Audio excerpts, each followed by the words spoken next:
Mesdames et messieurs, chers téléspectateurs et téléspectatrices de Kissan TV, grand merci de votre fidélité et bienvenue dans l'émission Levez le rideau. Vous le savez, Levez le rideau, Levez l'équivoque, c'est votre émission qui vous donne la possibilité qu'il faut pour comprendre l'actualité nationale. Aujourd'hui, nous sommes avec Abdoulaye Sadio Barry, président du Bloc pour l'alternance en Guinée. Monsieur Barry, dis-moi ça. Je suis désolé. Merci de préférer Kissan TV et bienvenue dans l'émission Levez le rideau. Votre mot aux téléspectateurs. Bonjour messieurs, je vous dis bonjour, je salue vos téléspectateurs et téléspectatrices et je me prête à vos questions. Merci. Quel regard faites-vous sur notre transition? Bon, la transition en Guinée, elle a suscité beaucoup d'espoir au début, mais de nos jours, l'inquiétude domine. Comment? Parce Oui, que c'est tout le monde quand même, surtout vous les politiques, vous avez été devant pour vraiment écarter l'ancien président qui était le professeur Alpha Condé au pouvoir. Aujourd'hui, est-ce que aujourd'hui vous avez le courage de dire les choses changent de façon négative? C'est que l'inquiétude, c'est par rapport à l'espoir qu'on avait que le colonel Mamadi Doumbouya a suscité, surtout quand il a les raisons qu'il a citées qui l'ont conduit à renverser le dictateur Alpha Condé et la promesse que la justice sera la boussole de ses actions. Donc c'est cet espoir qui a été suscité et qui est un peu déçu. C'est ce qui provoque l'inquiétude. Mais comparativement à l'ancien régime, notre pays est beaucoup mieux aujourd'hui. Ça, il faut le reconnaître. Très bien. Depuis le 5 septembre, le CNRD a engagé plusieurs actions sur le terrain, notamment la récupération des domaines de l'État. Quel est votre avis? Vous savez, la récupération des domaines de l'État fait partie du programme politique du BAG. Nous avons ça dans notre projet politique depuis 2016, quand on a décidé de fonder un parti. Ça fait partie des priorités que nous avons dans notre projet politique. Donc, nous ne pouvons que saluer cette entreprise.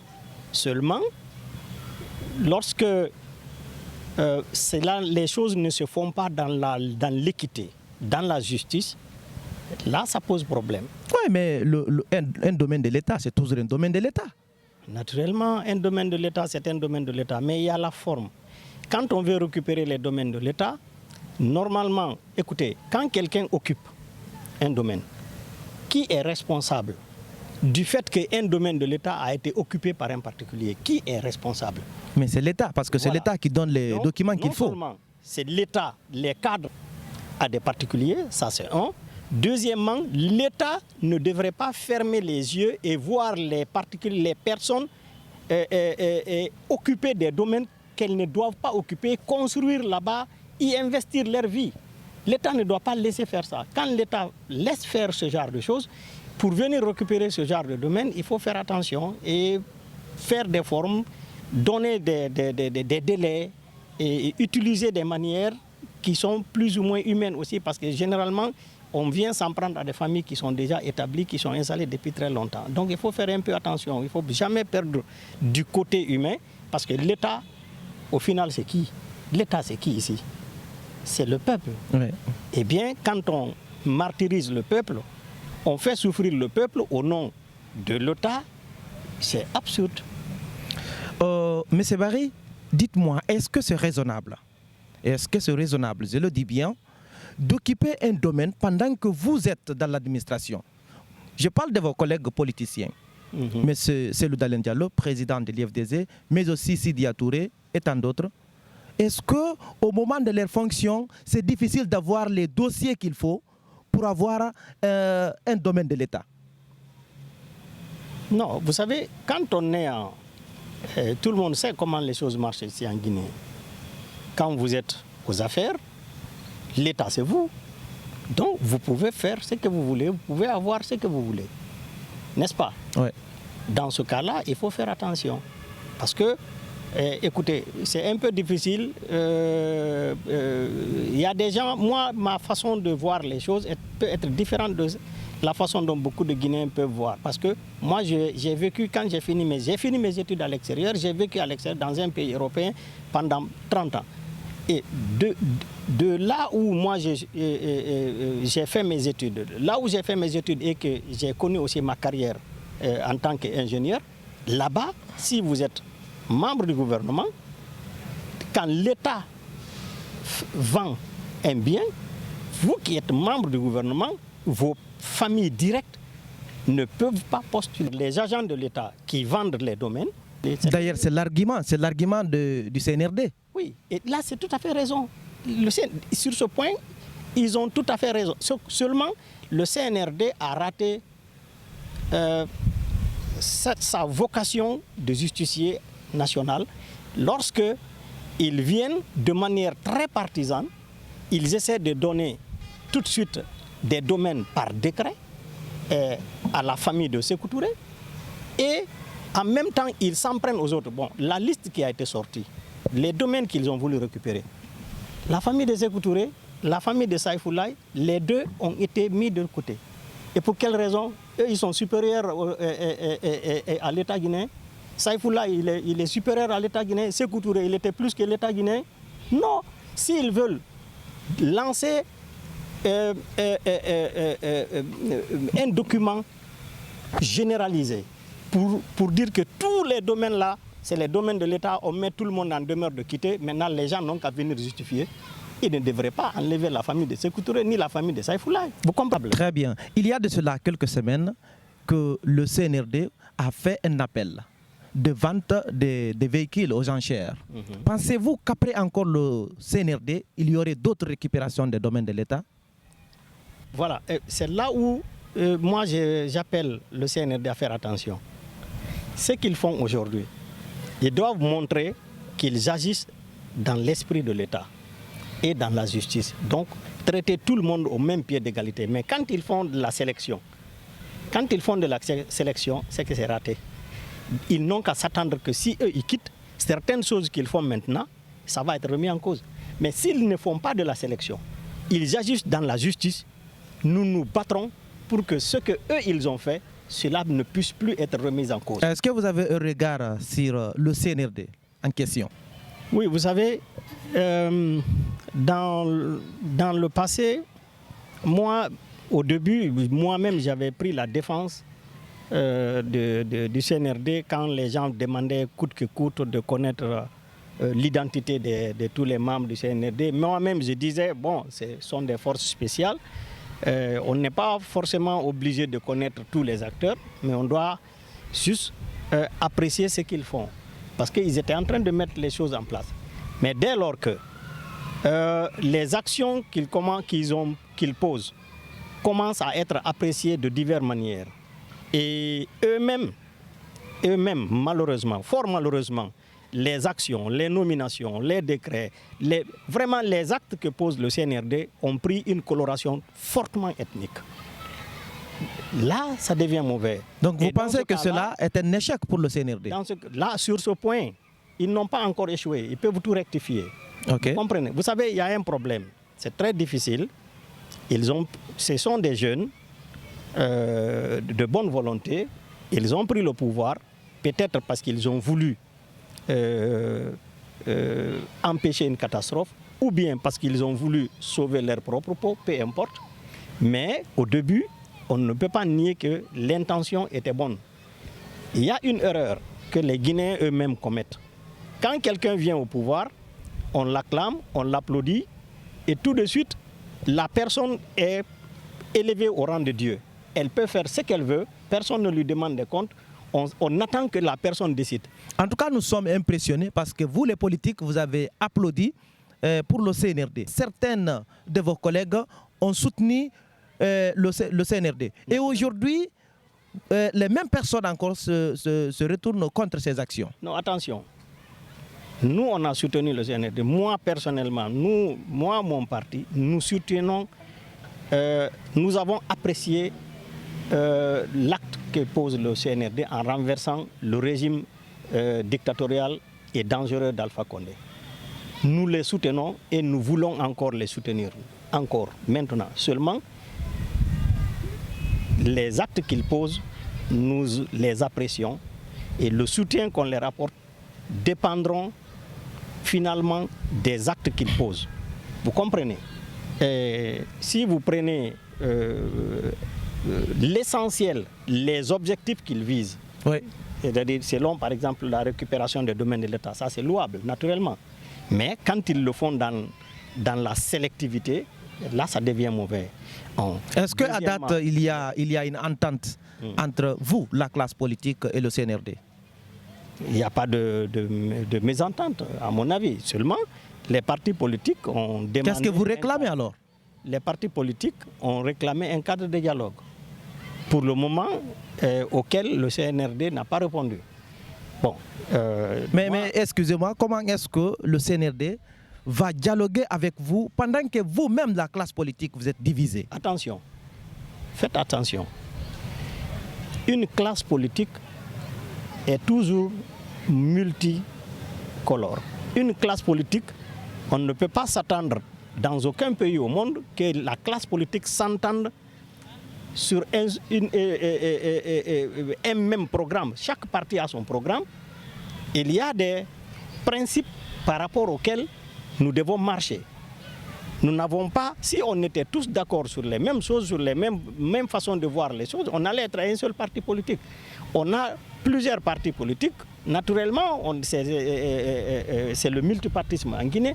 Seulement, il y a des principes par rapport auxquels un État de droit doit fonctionner. Et par rapport à cela, le dialogue, un cadre de dialogue avec le CNRD est absolument nécessaire parce que, selon l'article 77 de la charte, c'est les forces vives, c'est-à-dire la société civile, les partis politiques et le CNRD qui définiront, par exemple, les contours et la durée de la transition. C'est ce qui est écrit dans la charte. Mais si les deux entités ne parlent pas, ça ne peut pas aller parce que, croyez-moi, les partis politiques n'ont pas la force de décider du calendrier de la transition. Ils ne peuvent pas décider. S'ils décident, c'est l'État qui prend les dispositions de toutes les façons. Donc c'est l'État qui peut décider. Mais il faut que le CNRD aussi comprenne, s'ils croient que parce qu'ils ont l'État, ils ont la force, ils ont tout, donc eux aussi, ils peuvent se passer des partis, ils s'en fichent des partis, eux ils vont décider, ça ne va pas aller comme ça. Hein. Jusqu'à présent, ils ont la possibilité de décider, d'appliquer... Donc si le CNRD décide, vous dites que ça ne va pas aller comme ça. Le jour où... Mais qu'est-ce qui va se faire? Écoutez... Qu'est-ce qui va se faire que l'ancien régime n'a pas fait? Attention, je vais vous dire une chose. Je demande l'épreuve de force. Ils ont les armes, ils ont tout. Mais si le peuple se met derrière les partis, parce que ce sont les partis qui peuvent sortir le peuple. Si ils attendent que les partis politiques décident de recourir à la rue, au peuple contre eux, aux manifestations, ça va être difficile pour eux parce que toute leur légitimité, ils ne la tirent que du soutien qu'ils peuvent avoir du côté du peuple.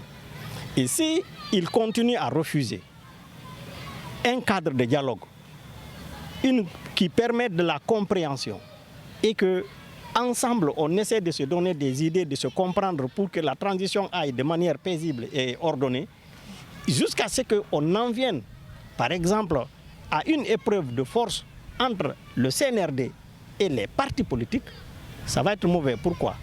Parce que le jour où les partis décident de braver le CNRD sur le terrain, faire appel au peuple contre le CNRD, à partir de ce jour, ça va être très très difficile pour le CNRD. Ils vont perdre la légitimité et la communauté internationale va se mêler de manière forte. Pour la simple raison que si le peuple décide de se lever, ils auront le choix entre reculer ou réprimer. Et si on vous demandait par exemple, alors, la durée de la transition, combien d'années allez-vous choisir pour la Guinée? Pour la transition, notre parti avait proposé 24 mois. Au moment où certains partis politiques parlaient de 15 mois et autres, nous on a dit nous proposons 24 mois pour la durée de la transition. C'est ce que nous, on avait proposé dès le début. Vous pensez que les 24 mois que vous voulez, c'est possible de revoir le fichier électoral et d'autres composantes pour organiser les élections libres et transparentes? On ne veut pas un fichier électoral revu. S'il vous plaît, je vais préciser une chose. Lorsque le colonel Doumbouya a pris le pouvoir, qu'est-ce qu'il a dit? On fait table rase. N'est-ce pas? La Constitution, avant que lui ne vienne au pouvoir, Alpha Condé, qu'est-ce qui a provoqué les problèmes avec Alpha Condé? C'est quand la Constitution de 2010, qui était acceptée de tout le monde, il a décidé de suspendre cette Constitution et la remplacer par une nouvelle pour le seul besoin d'avoir un troisième mandat. Sinon, l'ancienne Constitution n'était pas du tout décriée, hein. Elle était appréciée de tout le monde. La Constitution de 2010. De 2010. D'ailleurs, il y a même les lois que Alpha a trouvées, c'était des lois vraiment consensuelles. Des lois qui étaient appréciées de tous, y compris lui, Alpha, quand il était dans l'opposition. C'est quand Alpha est venu qu'il a modifié certaines lois, il les a rendues mauvaises. Par exemple, le code électoral, par exemple, la loi sur la CENI. C'est le RPG Arc-en-Ciel qui a détruit ces lois-là. Ce que Lansana Conté a laissé, c'était bien, c'était équilibré et c'était consensuel.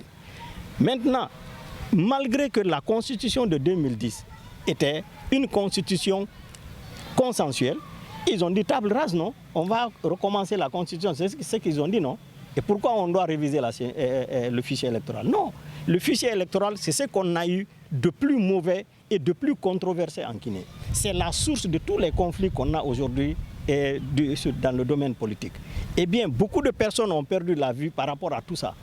On ne va pas accepter ici un fichier électoral révisé.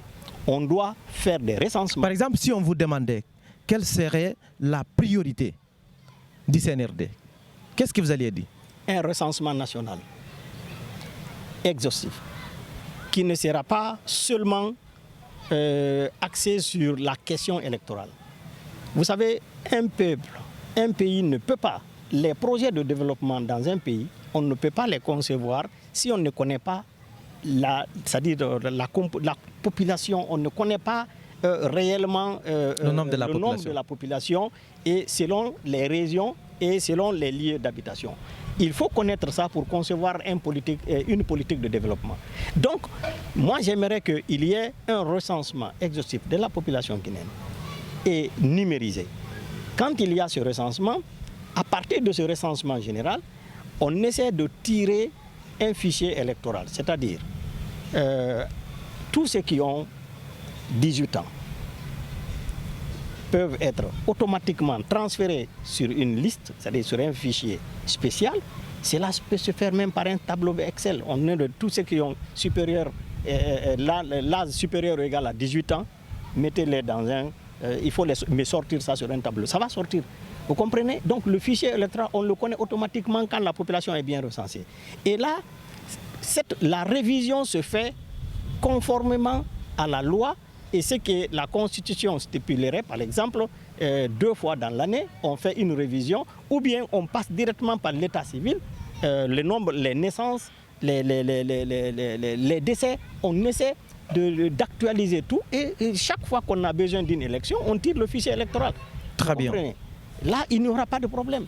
Très bien, nous tendons vers la fin de cette émission. Quel message avez-vous à l'endroit des citoyens, mais aussi du CNRD? Moi, je dirais aux citoyens guinéens, parce que ces derniers temps, il y a beaucoup qui commencent même à dire, bon, voilà, Alpha Condé, certains disent qu'ils regrettent Alpha Condé. Honnêtement parlant, on ne peut pas regretter Alpha. Si nous sommes dans ces difficultés aujourd'hui, c'est Alpha Condé qui nous a amenés dans ça. Alpha s'était éloigné de la légalité, Alpha s'était éloigné de tout ce qui est humain en Guinée. Et donc, le fait que le CNRD a pris le pouvoir a été salutaire pour la Guinée. C'est vrai que tout ne peut pas être, tout ce qu'ils font n'est pas tout à fait à apprécier, ce n'est pas ce qu'on attendait à 100%, mais c'est des choses qu'on peut corriger. Cela ne veut pas dire ici qu'on doit revenir en arrière, non. Et je dirais au CNRD de faire attention à une chose. Ils doivent tout faire pour rester en harmonie avec le peuple. Ils ne doivent jamais perdre le soutien de la population. S'ils perdent le soutien, la confiance et le soutien de la population, l'issue va être très très mauvaise pour eux. La Guinée va souffrir, mais eux-mêmes, ils auront de sérieux problèmes après. Donc, j'espère et je souhaite vivement que cela sera entendu. Monsieur le Président, merci de nous accorder cette invitation. Merci beaucoup. Chers téléspectateurs et téléspectatrices de Kissan TV, grand merci de votre fidélité. Nous serons ensemble dans un autre numéro. Au revoir.